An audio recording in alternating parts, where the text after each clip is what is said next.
ফিলিস্তিন পবিত্র ভূমি হিসেবে পরিচিত, যেখানে একের পর এক নবী আগমন করেছেন, দাওয়াত দিয়েছেন এবং তাদের জীবনের গুরুত্বপূর্ণ অংশ অতিবাহিত করেছেন। ইসলাম, খ্রিস্টান ও ইহুদি তিন ধর্মেই এই অঞ্চল বিশেষ মর্যাদার অধিকারী। হজরত ইব্রাহিম আলাইহিসসালাম তিনি ইরাকের উর শহর থেকে হিজরত করে ফিলিস্তিনে আসেন এবং এখানেই বসবাস শুরু করেন। হেব্রন শহরে তার ও তার স্ত্রী সারা আলাইহিসসালামের কবর রয়েছে।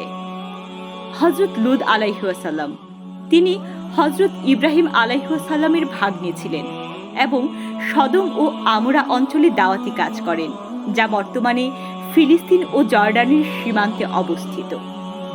হজরত ইসাক আলাইহিসসালাম ও ইয়াকুব আলাইহিসসালাম এই দুই নবীও ফিলিস্তিনে জন্মগ্রহণ ও বসবাস করেন।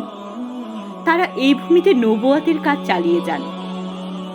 হজরত মুসা আলাইহিসসালাম যদিও তিনি ফিলিস্তিনে প্রবেশ করতে পারেনি, তবে তার নেতৃত্বে বনি ইসরায়েল এই ভূমিতে প্রবেশ করে।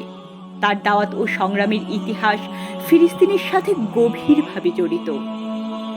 হজরত দাউদ আলাইহিসসালাম ও সুলাইমান আলাইহিসসালাম দুইজনই ফিলিস্তিনের শাসন করেন এবং বিশেষ করে জেরুজালেমে তাদের কার্যক্রম ছিল।